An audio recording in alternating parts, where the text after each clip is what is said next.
Muy buenos días, alumnos de la Universidad UNISAN. Me presento, mi nombre es Penélope Yadira Hernández Calvario y soy su docente en esta materia. Bien, en este momento les voy a compartir pantalla de lo que veremos en esta sesión. Permítanme un segundo, por favor.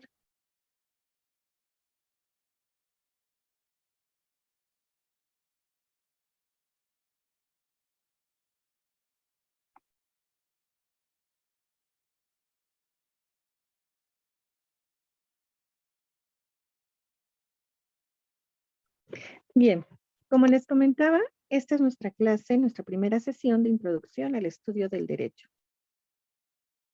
Ahora, es importante mencionar cuál es el objetivo general de nuestra asignatura y nos dice que es comprender los conceptos, naturaleza y fundamentos del derecho, su funcionalidad y su capacidad de ofrecer soluciones justas, así como establecer el interés del derecho en valores humanos, sociales y jurídicos, con la finalidad de brindar servicios profesionales bien fundamentados en el futuro.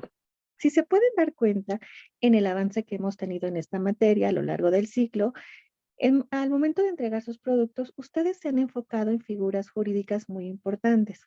¿Por qué es importante? Porque son la base de nuestro sistema jurídico. A partir de esta materia, como su nombre nos dice, es una pequeña introducción a lo que veremos en nuestra carrera. Ahora, ¿qué pasa con el derecho? El derecho tiene tres conceptos muy importantes que están relacionados entre sí y que dependen uno del otro. Encontremos que el derecho va a estar relacionado con los seres humanos, con la cultura y con la sociedad. Ahora, ¿por qué con el ser humano? Bueno, el ser humano tiene diversas acepciones. Vamos a encontrar una sociológica, podemos encontrar económicas, jurídicas, y es importante mencionar que no solamente hay una acepción, sino dependiendo del autor y la carrera que estemos manejando, va a ser el concepto que vamos a abordar.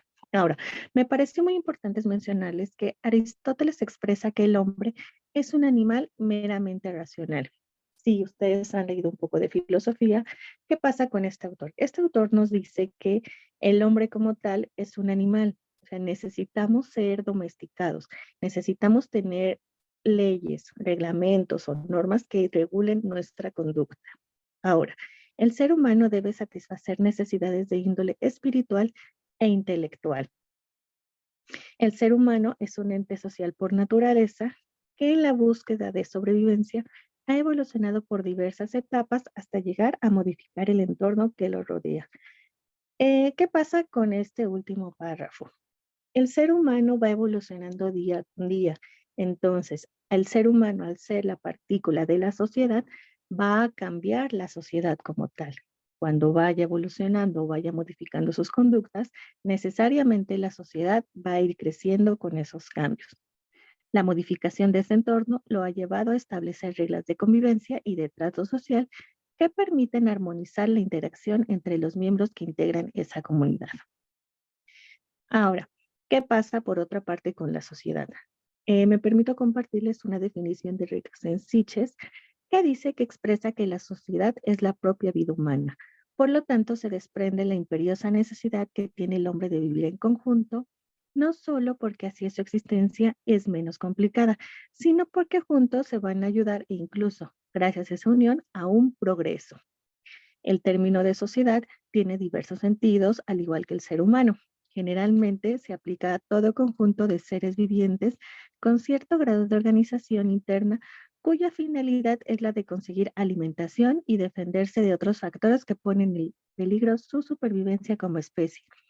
Si ustedes se dan cuenta de estos párrafos, podemos entender que el ser humano va a crecer con la sociedad, van de la mano.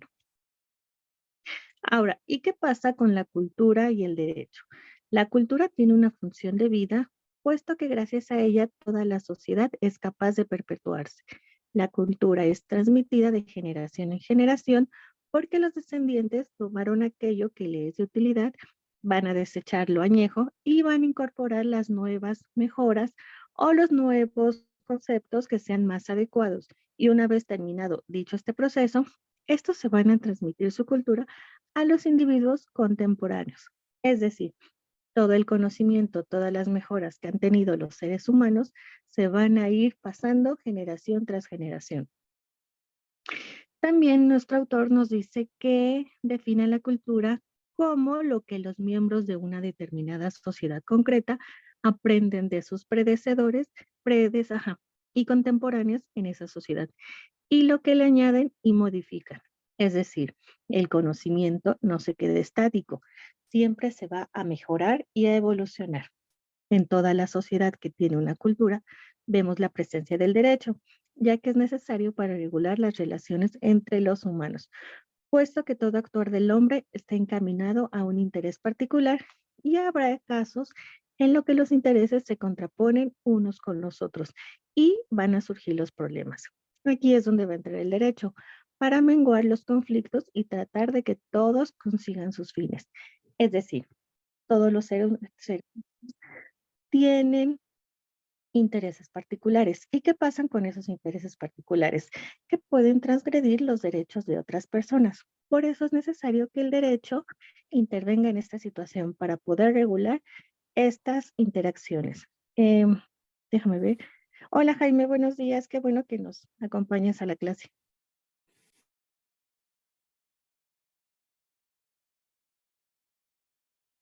Ahora, continuemos con la definición de derecho. Les comento que no hay una definición universal.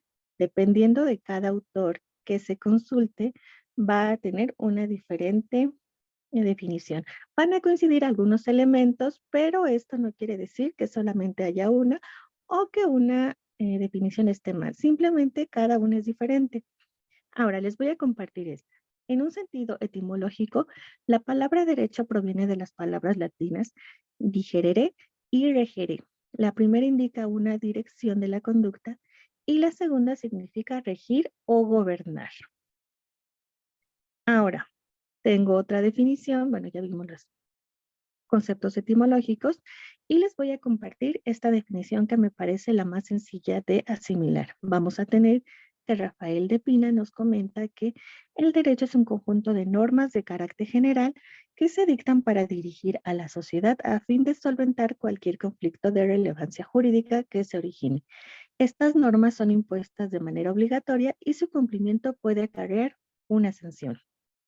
Es importante mencionar que en esta definición vamos a encontrar conceptos jurídicos muy importantes. La primera de ellas va a ser sanción, tenemos normas y tenemos a la sociedad que interactúa. Vamos a tener, como les comentaba, normas de carácter general y van a tener una trascendencia jurídica.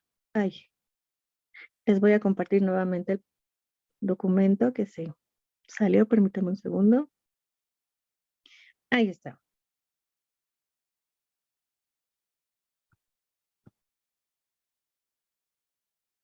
Bien, ahora, ¿cuáles son las características del derecho?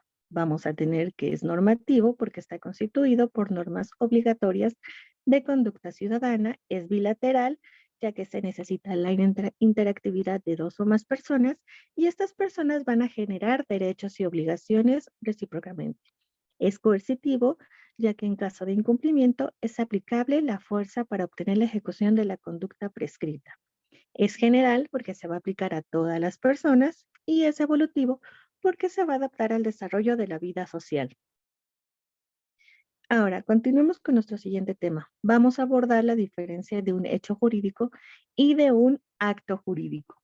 Es importante que podamos mencionar o podamos detectar esta definición de cada uno de ellos. ¿Por qué? Porque como les comentaba en un inicio, son conceptos jurídicos fundamentales que se van a llevar a lo largo de toda la carrera. Los vamos a tener presentes en el derecho mercantil, constitucional, laboral, civil, administrativo, de amparo. En la materia que ustedes deseen, vamos a encontrar estas dos figuras jurídicas. Es por ello que debemos de identificar muy bien cada una de ellas. Vamos a tener el acto jurídico, es un acontecimiento que tiene trascendencia en el ámbito de derecho, es decir, se modifican ciertos estados jurídicos iniciales desde el punto de vista legal y se van a denominar hechos jurídicos naturales, ya que se generan espontáneamente y no por la voluntad del hombre. Los hechos jurídicos del hombre van a ser cualquiera de las acciones ejecutadas por el ser humano sin la intención de producir consecuencias jurídicas y no obstante, esta se produce.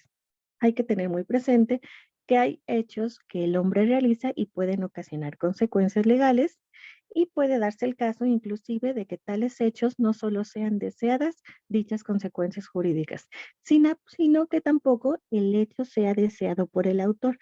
Y aquí voy a ponerles algunos ejemplos, como puede ser un accidente de tránsito o algunos delitos imprudenciales. Bien, en este mapa vamos a tener lo que les comentaba. Vamos a tener que un hecho va a ser un suceso o un acontecimiento que va a tener trascendencia jurídica. ¿Por qué? Porque va a modificar y regular la realidad jurídica. Vamos a tener que van a existir hechos jurídicos involuntarios y hechos jurídicos voluntarios. Los hechos jurídicos involuntarios comprenden los sucesos naturales jurídicos por naturaleza, nacimiento y muerte, y aquellos cuyo carácter jurídico va a depender de las consecuencias que se produce y la calificación que le asigna la ley. En este caso va a ser una accesión o la voluntad de las partes en el transcurso del tiempo de la realización del hecho jurídico voluntario. Ahora, el hecho jurídico voluntario, en su producción va a intervenir la actuación humana, consciente y voluntaria, sobre la conducta misma, no necesariamente sobre sus consecuencias. En esta clasificación, a su vez, vamos a tener otra subclasificación. Vamos a tener un hecho jurídico voluntario lícito y un hecho jurídico voluntario ilícito. En el hecho jurídico voluntario lícito vamos a encontrar una declaración de voluntad o actos meramente lícitos. Y algunos ejemplos son la caza, la pesca y algunos hallazgos de tesoro. Vamos a tener otra subclasificación que es con la declaración de la voluntad o actos jurídicos. ¿Qué pasa con estos? Que para que estos se lleven a cabo vamos a tener una exteriorización expresa de la voluntad. En este caso, recuerden, bueno, lo van a ver más adelante, la voluntad o el consentimiento se va a expresar de manera tácita o implícita. Y después, y de la declaración de la voluntad o actos jurídicos, estos van a ser un generador de relaciones jurídicas por previsión de la ley. Si ustedes se dan cuenta, todo este articulado de palabras nos puede decir que los hechos jurídicos siempre van a tener una trascendencia jurídica, intervenga la voluntad del hombre o no intervenga, sean hechos jurídicos de la naturaleza o del hombre. Ahora, como les adelanté un poquito, el hecho jurídico se va a dividir en dos tipos, hechos jurídicos de la naturaleza y hechos jurídicos del hombre. Los hechos jurídicos de la naturaleza son acontecimientos naturales que dan por efecto o acción de la naturaleza, como por ejemplo los temblores, huracanes e inundaciones. Y los hechos jurídicos del hombre se denominan cualquiera de las acciones ejecutadas por el ser humano sin la intención de producir consecuencias jurídicas, y no obstante, éstas se producen. Es muy importante tener presente que los hechos jurídicos se realizan sin la intención de producir consecuencias jurídicas. Sin embargo, las consecuencias se producen. Ahora, les voy a dar un ejemplo muy sencillo eh, de lo que es un hecho jurídico de la naturaleza. Vamos a tomar el temblor. ¿Qué pasa con los temblores? Bueno, ya, tembló, ahorita está en la Ciudad de México y en México los temblores están muy presentes, por lo tanto es un ejemplo muy acertado para nuestra actualidad. Viene un temblor. ¿Qué provoca? La caída de edificios. ¿Qué trae la caída de edificios? Va a tener como consecuencias la pérdida de bienes. ¿Y qué se va a generar con la pérdida de bienes? Un cobro de seguro que a su vez acarrea derechos y obligaciones, siempre y cuando se cuente con un contrato que sea de seguros. Ahora, aparte del cobro de seguros, ¿qué pasa con las personas que lamentablemente mueren en los temblores? Se van a generar otros actos jurídicos, como por ejemplo, viene un testamento. En ese testamento se va a incluir todos los bienes, o bien si no tenía la persona fallecida su testamento, se va a abrir una sucesión legítima. Ustedes se darán cuenta que dependiendo de este hecho jurídico de la naturaleza, puede provocar diferentes consecuencias jurídicas. No fue la voluntad del hombre que se presentaran. Sin embargo, se hicieron presentes por ese hecho jurídico. Así como hablamos de un temblor, podemos hablar de una inundación. En Estados Unidos se llevan mucho, también en México. Un tsunami, por ejemplo, también son hechos jurídicos de la naturaleza y generan muchas consecuencias jurídicas. Ahora, vamos a tener un hecho jurídico del hombre. Vamos a tener que son voluntarios, involuntarios y contra la voluntad o al margen de la voluntad. Vamos a tener en los voluntarios, que son los más frecuentes, que son lícitos e ilícitos, y en los lícitos vamos a tener una gestión de negocios y un pago de lo indebido. Estas figuras jurídicas no se preocupen si ahorita no las entienden mucho. Más adelante en Derecho Civil 1, Derecho Civil 2 y Derecho Civil 3 vamos a tener presentes estas figuras y las vamos a desarrollar de manera más detallada. En la gestión de derechos y el pago del indebido es una fuente de las obligaciones. Ustedes ahorita se van a dar cuenta que un hecho jurídico del hombre que no tiene la intención de producir consecuencias jurídicas va a generar una fuente de las obligaciones, como lo es la gestión de los negocios y el pago de lo indebido.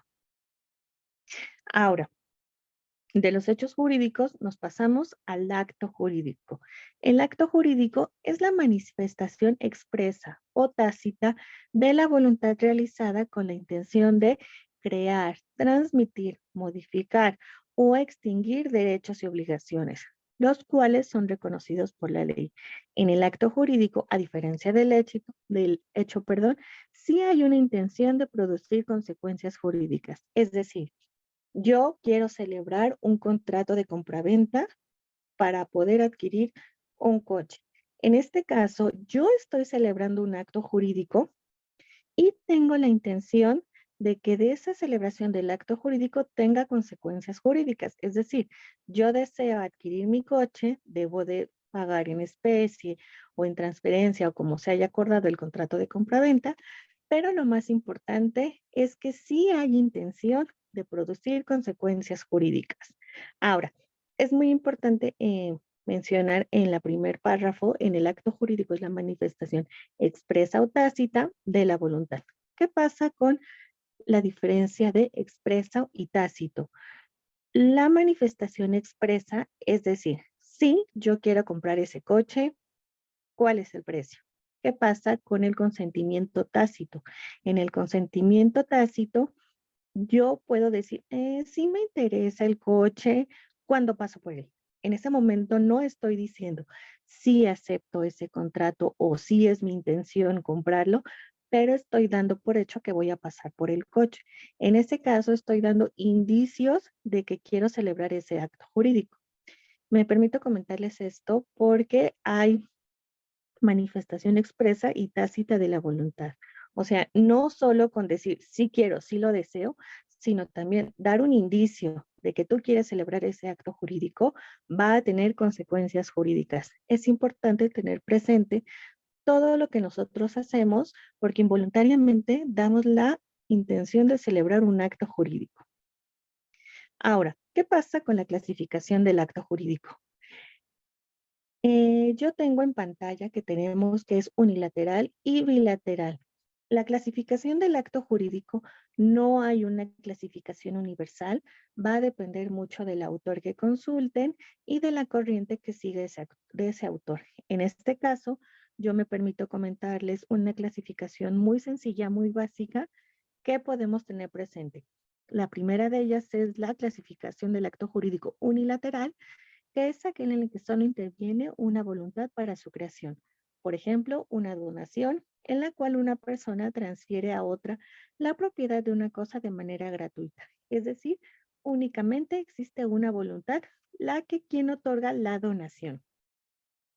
En este caso, nada más una persona se va a beneficiar con este contrato. en la clasificación del acto jurídico bilateral o multilateral, vamos a encontrar que es aquel que intervienen dos o más voluntades que buscan crear efectos jurídicos. En un contrato de compraventa de una casa, las voluntades son, por una parte, la de adquirir una casa y por la otra parte, la de vender. En el acuerdo de voluntades para crear una persona moral, existirán tantas voluntades como socios existan. Es decir, cuando ustedes van a crear una persona moral o una persona jurídico colectiva, dependiendo qué autor revisen, van a existir muchas voluntades para poder crearla. Es decir, los socios, los accionistas, bueno, todas las personas que deseen iniciar esa persona moral van a ser partes de este acto jurídico. Ahora bien, otro de los conceptos fundamentales que es importante mencionar en nuestra materia, que es introductoria al derecho, son las normas. ¿Qué pasa con las normas? Vamos a tener que las normas Licenciada, tienen... una pregunta. Ay, ¿Puedo hacer una sí, pregunta? Jaime. Sí. La vez pasada le mandé un mensaje porque a mí no me queda muy bien claro la diferencia así muy puntual de derecho jurídico y acto jurídico. O sea, como que cuando yo leí las dos definiciones son muy parecidas. Bueno, es lo que yo La entendí. sí, perdón, la diferencia de qué, Jaime? Sí, la diferencia de derecho jurídico y acto jurídico. Derecho jurídico, mm, acto, no es hecho jurídico, ¿no? No, Hecho. durante la materia vimos lo que también era lo que es el derecho, según yo, según derecho jurídico y acto jurídico. No, Mm, Mira, si quieres, déjame, creo que es derecho jurídico. ¿En qué producto? Mira, aquí lo revisamos, luego aquí tengo la guía. Yo creo, o bueno, yo lo tomé con que lo estaban mencionando con acto jurídico y hecho jurídico. no, ok, es que eso sí, lo tengo claro y de hecho es lo que acabas ahorita de mencionar, ¿no? De lo que es el hecho y un acto, pero si no, no pasa nada. Como ya va a pasar a tu tema de las normas, por eso interrumpí, pero perdón, sigamos entonces.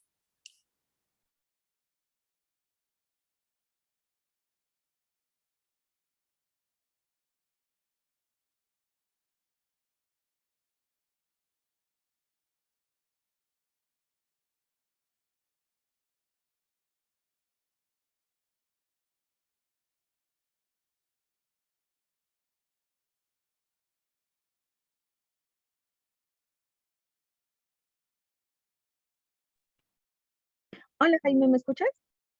Sí, sí, lo escucho bien. Ah, sí, mira, te voy a compartir en pantalla nuestra guía porque yo en la pregunta comprendí que me hacías la diferencia entre hecho jurídico y acto jurídico, no derecho jurídico. Ok, no, es que esa parte, como bien la acaba de explicar, o sea, sí, sí, eso sí me queda claro. Pero cuando yo Ajá. leí las definiciones de lo que es derecho, es que hay varios tipos de derecho, ¿no? Entonces, cuando pasaron a lo que es el derecho jurídico, se me hizo muy Sí, parecida la definición a lo que fue el acto jurídico. sí, mira.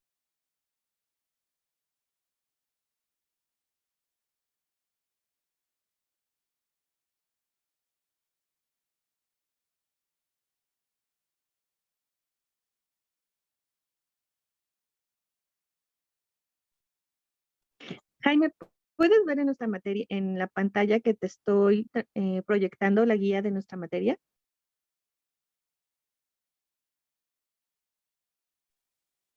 Aún no se proyecta nada, pero Es que, ¿sabes qué? Quiero dejar muy puntual porque en derecho jurídico no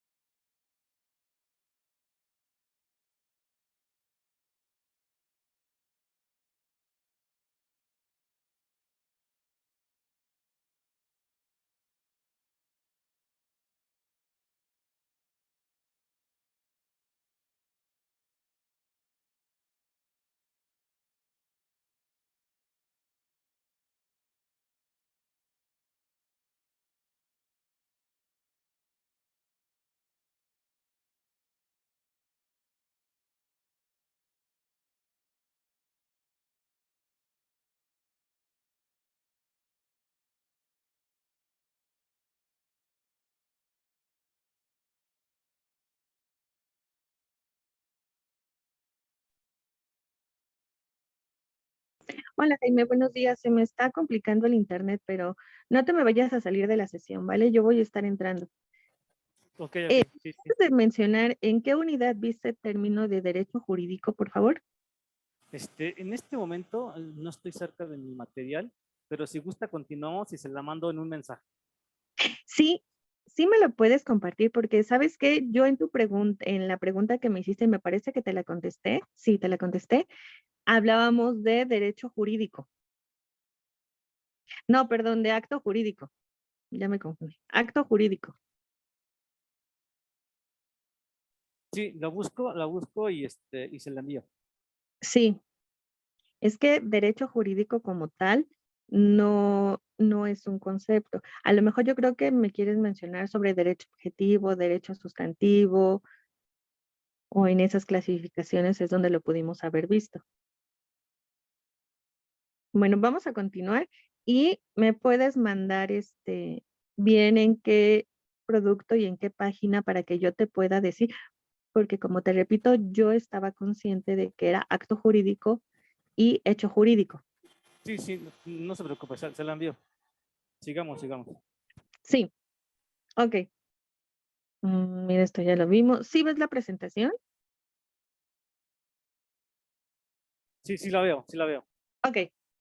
Bueno, entonces vamos a tener que las normas van a tener diferentes características. Es la autonomía, que en este caso el supuesto del individuo actúe conforme a su nombre albedrío, es decir, la conducta con la que la obra del sujeto es de acuerdo a su voluntad. La heteronomía, que va a consistir en que la norma es dictada por un sujeto distinto al que debe acatarla. La unilateralidad se va a referir a que frente al sujeto que está obligado al cumplimiento de la norma, no existe otro que le exija que se acate a éste. La bilateralidad, que en este caso se va a interponer derechos y obligaciones entre las partes. La interioridad es la que regula la conducta interior de las personas conforme a la voluntad de ésta, es decir, la intención de la persona.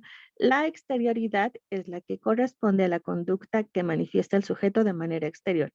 La incoercibilidad es aquella que no aplica la fuerza para su cumplimiento y la coercibilidad por su parte es caso contrario a la incoercibilidad, es decir, en esta se caracteriza por tener la posibilidad de aplicar la fuerza para su cumplimiento. Estas características, como pueden ver, las vamos a ver más adelante. ¿Por qué? Porque vamos a estar presente en diferentes tipos de norma jurídica. Vamos a tener, a ver, aquí les voy a adelantar, vamos a tener que van a existir normas jurídicas, normas morales, normas religiosas y normas convencionales. Ahora, las normas jurídicas van a ser las reglas de conducta dictadas o promulgadas por un poder legítimo que regula la conducta humana por medio de la prescripción, autorización o prohibición. También podemos encontrar que una norma jurídica son reglas de conducta exteriores, coercibles y heterónomas. Estas características ya las vimos en la presentación anterior. Debido a su carácter bilateral, las normas jurídicas van a establecer entre las partes una obligación, es decir, el obligado y el activo.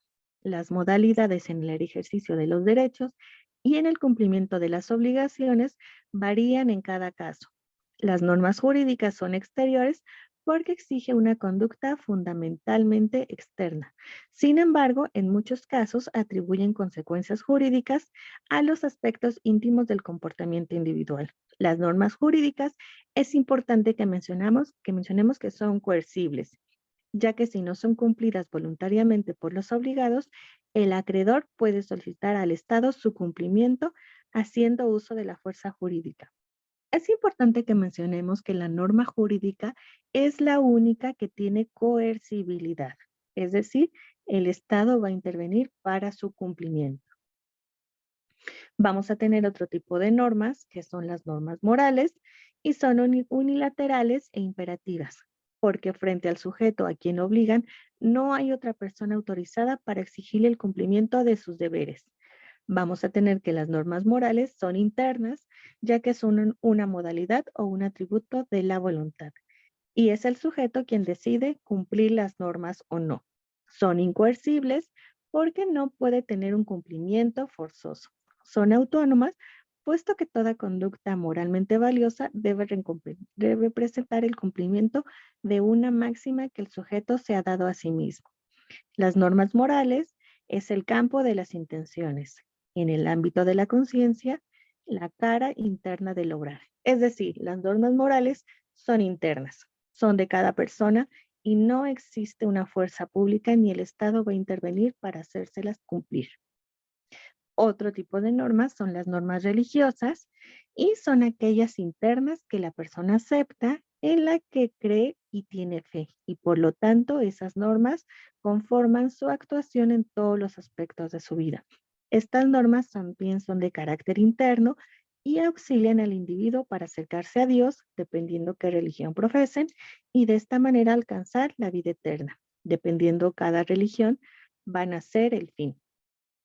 Ahora, el pensamiento religioso y sus reglas, hay que referirnos concretamente al cristianismo. ¿Por qué me refiero solamente al cristianismo? Porque el cristianismo ha tenido una influencia muy importante en el derecho, en la antigüedad y en el presente. Ahora, un gran número de preceptos fueron incorporados en el derecho romano y a partir de las institutas de Justiniano. Más adelante, en sus clases de derecho, de historia del derecho, vamos a tener la importancia que han tenido Justiniano y el derecho romano en nuestra actualidad y en nuestro marco jurídico.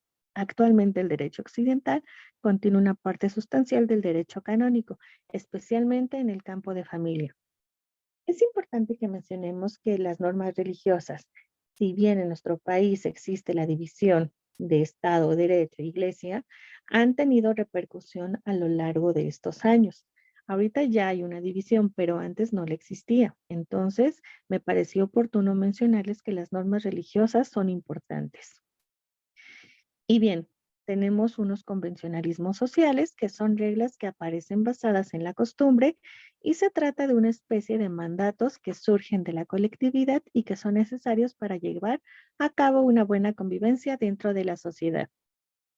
En este cuadro les voy a mostrar las características de las normas, haciendo una diferencia con las normas jurídicas. Vamos a tener que las normas jurídicas, como ya lo mencionamos, son bilaterales, exteriores, coercibles y heterónomas. Las normas morales, por su parte, son unilaterales, internas, incoercibles y autónomas. Las religiosas van a ser bilaterales, internas, incoercibles y autónomas. Y los convencionalismos sociales son unilaterales, externos, incoercibles y autónomos. Si ustedes se dan cuenta, la diferencia más importante que podemos encontrar en esta clasificación es la coercibilidad y las normas jurídicas es la única que es apta para que el Estado pueda intervenir en su cumplimiento. Ahora, todas estas normas, este conjunto de normas jurídicas tienen un fin y es regular la conducta de los individuos. Pero, ¿qué pasa con estas normas? Estas normas, para que sean válidas, deben de cumplir con diversos ámbitos. Los ámbitos de validez de las normas jurídicas. Las normas jurídicas son elaboradas tomando en cuenta una serie de factores culturales con el objeto de ser aplicadas en una sociedad determinada. Vamos a encontrar que la norma está constituida por 4 ámbitos: el espacial, el temporal, el material y el personal. Si una norma jurídica no contempla alguno de estos ámbitos, esta norma va a ser inválida. Ahora, en el ámbito espacial, ¿qué quiere decir esto? Las normas jurídicas son elaboradas para aplicarse en una sociedad determinada. En virtud de ello, se pretende que su aplicación sea especialmente limitada. Ningún legislador elaborará leyes con la intención de que sean aplicables en un mundo entero. Cualquier ley que pueda tratarse de regir fuera del territorio nacional va a perder eficacia. ¿Qué quiere decir, en pocas palabras, el ámbito espacial? Va a ser el territorio en donde se va a aplicar esa ley. Ahora, ay, se acaba de salir la presentación, se las voy a volver a compartir. Permítame un segundo.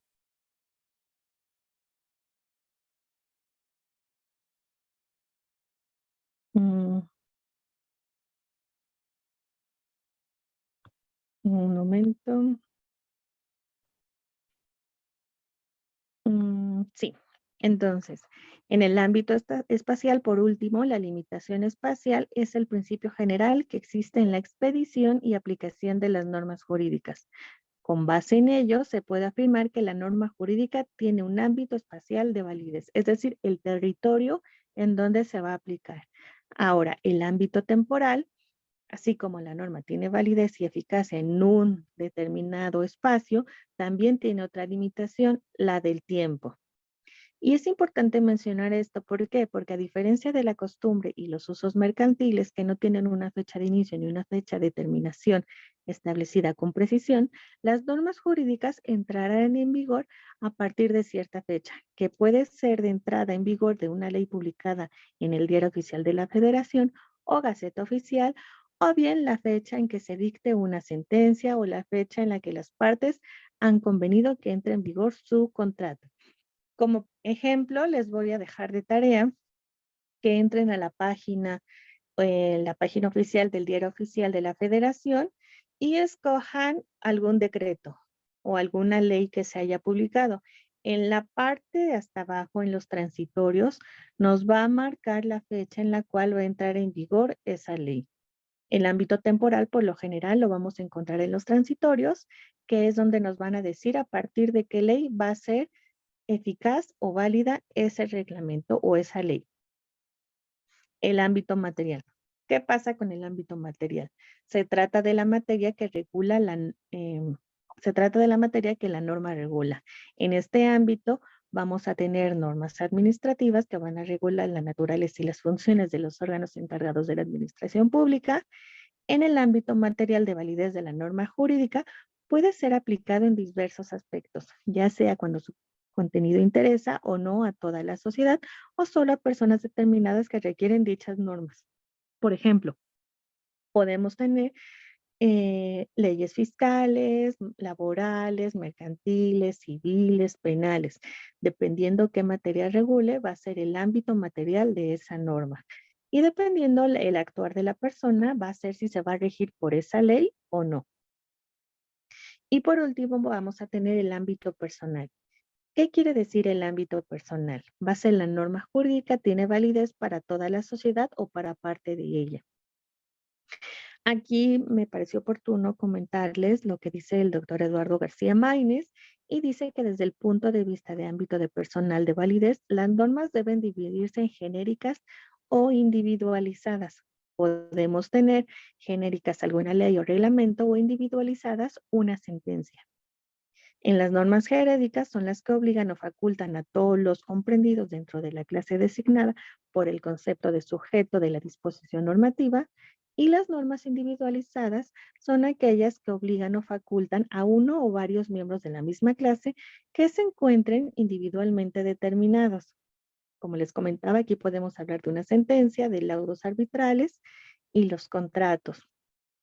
Es decir, las individualizadas solamente te van a regir a ti por un caso particular y las genéricas es a todo el territorio mexicano, como por ejemplo la Ley Federal del Trabajo.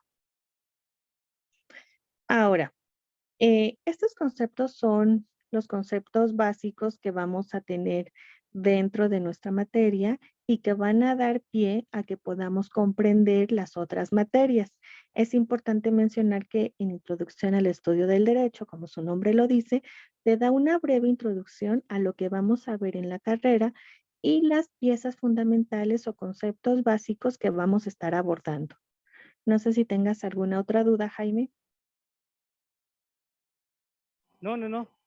Prácticamente esos temas ya los habíamos repasado, bueno, yo. Y no, no, no, Ujú. hasta el momento todo bien. Gracias. Ah, ok. Mira, si quieres de manera por mensaje en la plataforma, me comentas tu duda porque te comento que yo entendí que tu pregunta iba encaminada en la diferencia de un acto jurídico y de un hecho jurídico, porque derecho jurídico como tal no es un concepto, no es una materia ni tampoco una rama del derecho. Yo creo que ahí viene un poquito la duda en que tenemos derecho objetivo, sustantivo, adjetivo, Sí, positivo, natural. ¿Vale? Entonces quedo en espera de tu pregunta porque mi intención es que quede muy claro este tema porque como te comento es la base de lo que vamos a ver en la carrera. Ok, Entonces sí me ok. gustaría que quede claro. Bueno, entonces por mi parte me despido y me agradó mucho que te pudieras conectar a esta clase. Muchas gracias. Bonito día. Hasta luego. Hasta luego.